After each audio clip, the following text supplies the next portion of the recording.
Hallo und willkommen zu unserer Serie Mein Laptop von innen. Hier möchte ich euch in einem schnellen Überblick zeigen, wie ihr den Akku tauscht und wie ihr an die wichtigsten Komponenten herankommt, wie SSD, RAM, Lüfter. Ich zeige euch dabei das Innenleben des Laptops. Ich zeige euch auch, was es an Tipps und Tricks noch gibt, was ihr vielleicht beachten müsst. Und dass es im Grunde genommen nicht so schwer ist, einen Laptop aufzuschrauben und an die einzelnen Komponenten heranzukommen. Legen wir los.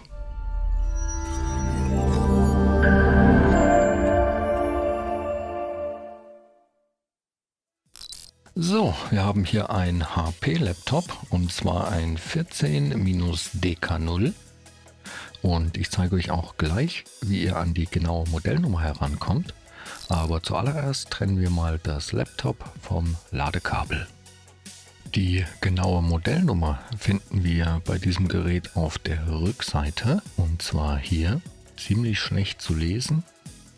Und mit dieser Nummer findet ihr auch auf unserer Shop-Seite sehr einfach die Ersatzteile. Generell kann man noch sagen, dass ein Displaytausch hier relativ einfach ist.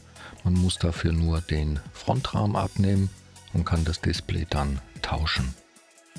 Die Tastatur und das Touchpad kommen zusammen mit dem Topcase und dafür muss man dann alles aus dem Gehäuse nehmen.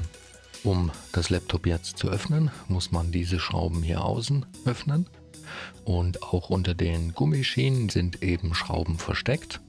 Das heißt, die muss man erst abziehen, kann man einfach drunter greifen.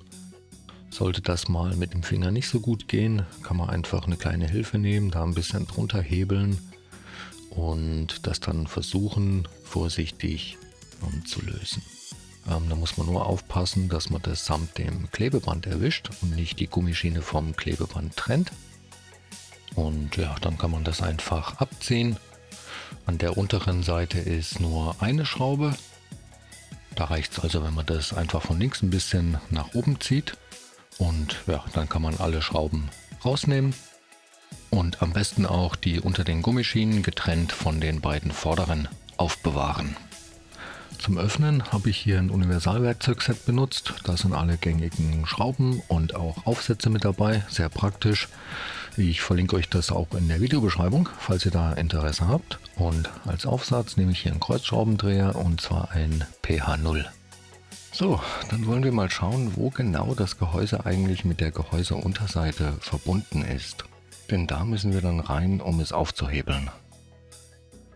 Und hier zum Beispiel kann man die Trennlinie ganz gut sehen. Und auch hier erkennt man ziemlich gut, wo die Verbindungslinie zwischen Gehäuse und Gehäuseunterseite verläuft. Zum Aufmachen des Gerätes benutze ich hier einen dünnen, flachen Metallgegenstand. Und dann schaue ich mal, wo ich am besten reinkomme, um eine Öffnung zu kriegen. In dem Fall fange ich jetzt mal auf der Geräterückseite an und dann versuche ich die Gehäuseunterseite ein bisschen nach oben zu hebeln.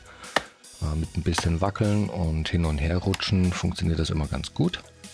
Und ja, das laute Knacken gehört dazu. Das ist einfach, wenn die Unterseite aus den Einraststellen gelöst wird. Dann knackt und knirscht das manchmal, das ist aber normal. Da braucht man keine Angst zu haben, was kaputt zu machen. Wenn es irgendwie gar nicht geht, dann nicht mit Gewalt. Lieber nochmal schauen, ob alle Schrauben raus sind oder ob man da vielleicht vergessen hat, eine zu lösen. Und ja, dann kann man eigentlich auch schon mit der Hand meistens drunter fassen und das mit ein bisschen rütteln und hin und her bewegen einfach abziehen. Und ja, ich bin jetzt hier super vorsichtig, aber nicht, weil man was kaputt machen kann. Einfach nur, weil ich das Metallgehäuse auf keinen Fall verkratzen will. Das heißt, ich versuche möglichst gerade in die Öffnung reinzukommen und dann lediglich mit ein bisschen hoch und runter wippen, das dann zu öffnen. Und deswegen dauert das auch hier ein bisschen länger. Und das ist jetzt im Grunde genommen das gleiche, was ich auch davor gemacht habe. Wie gesagt, alles sehr langsam und sehr vorsichtig. Und dann hat man das irgendwann ohne Kratzer abgetrennt. So, jetzt da wir die Unterseite gelöst haben, könnt ihr sie auch mal von innen sehen. Und so sieht dann das Gerät von innen aus. Gut, bevor wir jetzt irgendetwas weiteres machen, trennen wir aber auf jeden Fall erst einmal den Akku vom Mainboard, dass das Gerät auch wirklich keinen Strom mehr hat. Und den Akku sehen wir hier. Und der ist in dem Fall direkt auf dem Mainboard mit verbunden. Das heißt, wir nehmen den Akku komplett raus. Dazu lösen wir diese Schrauben hier. Und dann haben wir gleich 2 Fliegen mit einer Klappe. Den Akku kann man einfach aus dem Gerät nehmen dann und eben auch gegebenenfalls ersetzen.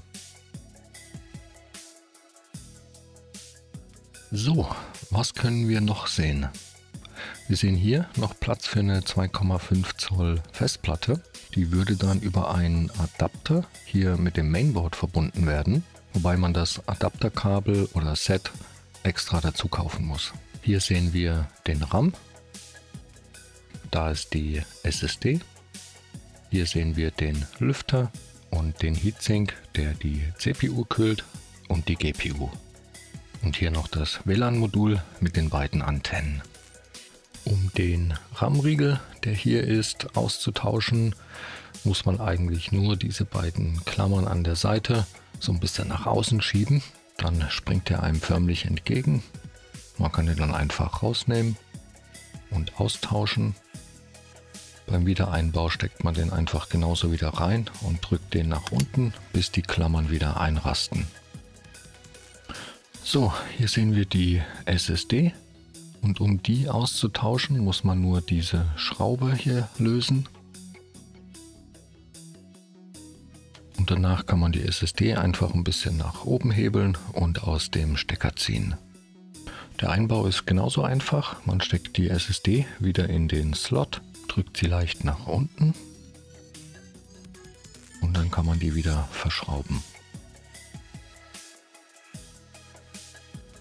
Den Lüfter kann man bei diesem Gerät auch einzeln tauschen. Dafür löst man diese Schrauben hier. Auch das Lüfterkabel selber, welches den Lüfter mit dem Mainboard verbindet, muss man trennen. Und hier ist es so, dass die Kabel sehr dünn sind. Da sollte man also nicht direkt dran ziehen, eher versuchen, den Stecker seitlich zu fassen und dann mit ein bisschen hin und her rütteln rauszuziehen.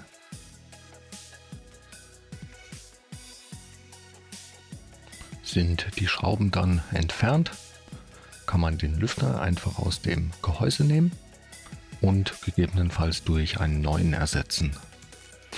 Sollte man übrigens mal nicht wissen, wie rum der Stecker reinkommt, die Kontakte, die man hier ganz gut sehen kann, zeigen in dem Fall nach oben, wenn man das Kabel wieder verbindet.